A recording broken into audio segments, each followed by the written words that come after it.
Olá, turminha. Bom, nós vamos continuar a nossa aula, essa segunda parte, né? Ainda sobre a luz, né? Sobre óptica geométrica. Nós vamos continuar falando agora sobre os fenômenos ópticos, tá?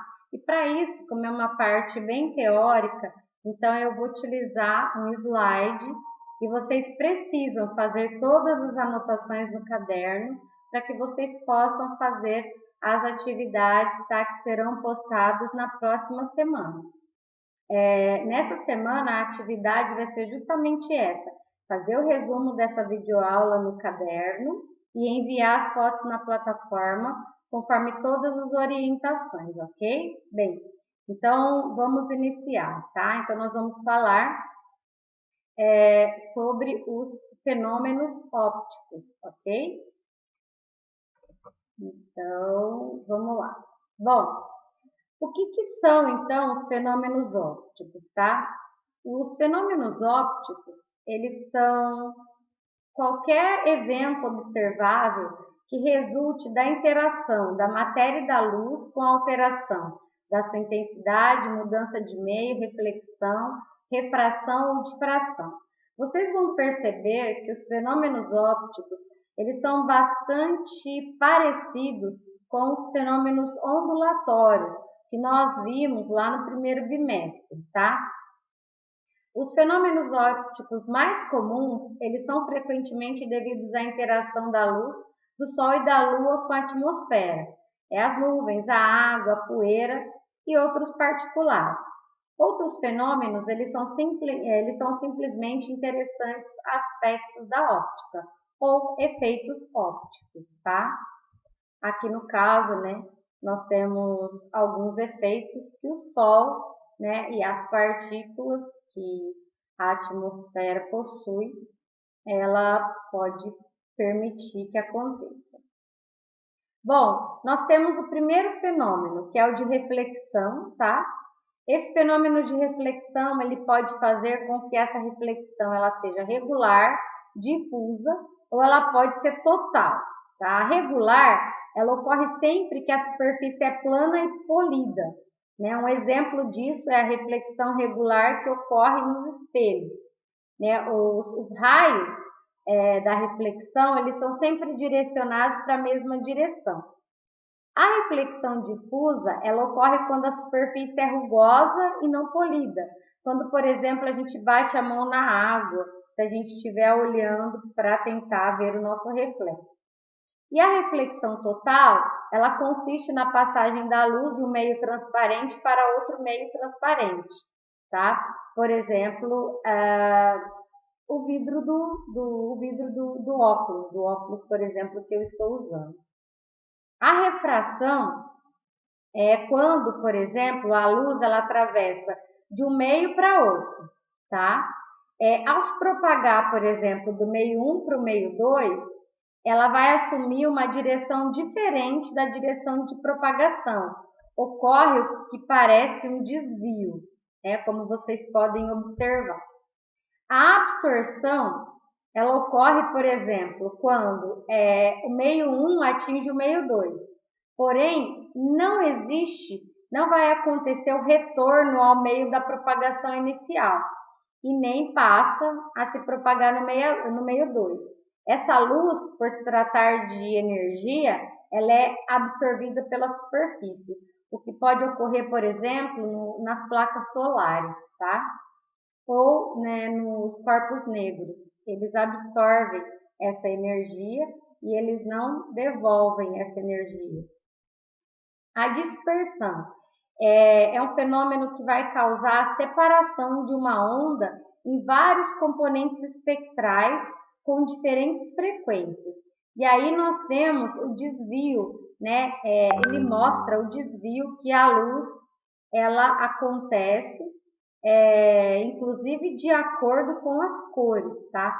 Esse desvio, por exemplo, quando a luz é vermelha, laranja, amarela, azul, verde, anil e assim por diante. Aí nós temos, por exemplo, curiosidades como o arco-íris. que é um fenômeno óptico causado pelo processo de dispersão da luz, que ela vai sofrer uma refração, ou seja, um desvio, né, devido às gotas de chuva. Então, um lado da onda de luz ela desacelera primeiro que o outro, causando a separação das cores de acordo com a frequência, como foi mostrado no slide anterior. O halo é um anel de luz que rodeia um objeto. É comum a gente ver isso em alguns dias onde o céu está bem estrelado, a gente observa isso tanto na lua quanto no sol, tá? A luz é refletida e ela é refratada por cristais de gelo e pode se dividir-se em cores por causa dessa dispersão, tornando algo semelhante ao arco-íris. A aurora polar, que é um fenômeno óptico composto de um brilho observado nos céus noturnos nas regiões polares, e ela é formada por impactos de partículas do vento solar e pela poeira espacial encontrada na Via Láctea com a alta atmosfera da Terra. Aí elas são canalizadas por um campo magnético terrestre. O fenômeno ele não é exclusivo somente à Terra e também não é exclusivo da natureza.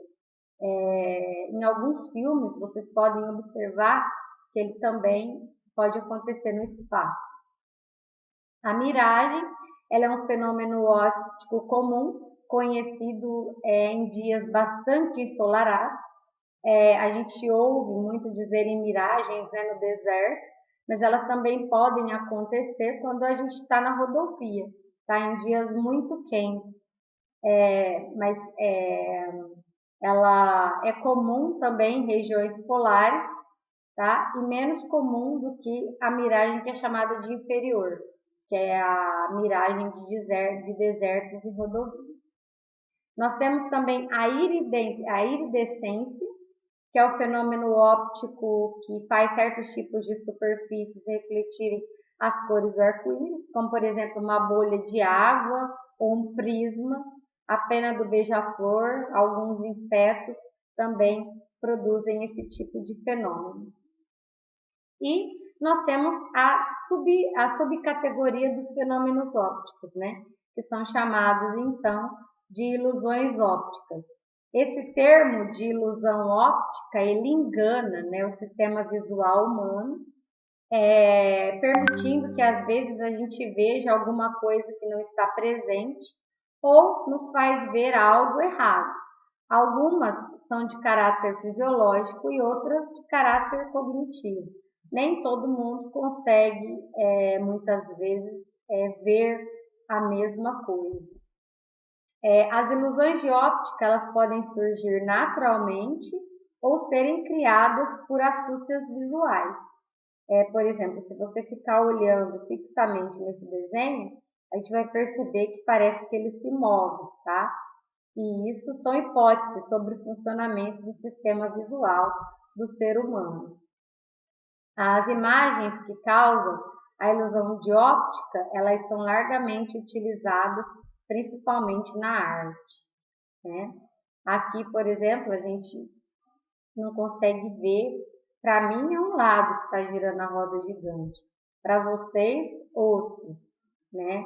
Aí alguns veem a cadeira, outros veem a sombra, enfim, são ilusões que acontecem, tá? Nesse caso, então, vamos voltar para cá. Nesse caso, então, o importante é que nós saibamos quais são os tipos, tá, de fenômenos ópticos que existem. Podem ver que eles são praticamente iguais aos fenômenos ondulatórios. Tem, inclusive, a polarização, que não foi descrita aí, mas é onde a luz ela se concentra em um único meio, como no caso uma lupa, tá? E por que não tem a difração? Porque a difração é um fenômeno único, destinado à onda. A luz, ela não sofre difração, porque ela não pode contornar obstáculos, ok? Essa nossa aula fica por aqui. Como eu disse, vocês precisam anotar, fazer todas as anotações no caderno. Essa primeira atividade será o pedido das fotos do resumo do caderno é, na plataforma, ok? E posteriormente os exercícios que eu vou solicitar na próxima aula. Então, hoje ficamos por aqui e o conteúdo da nossa próxima aula será sobre espelhos planos e espelhos esféricos. Até mais, qualquer dúvida estou à disposição. Beijo, beijo.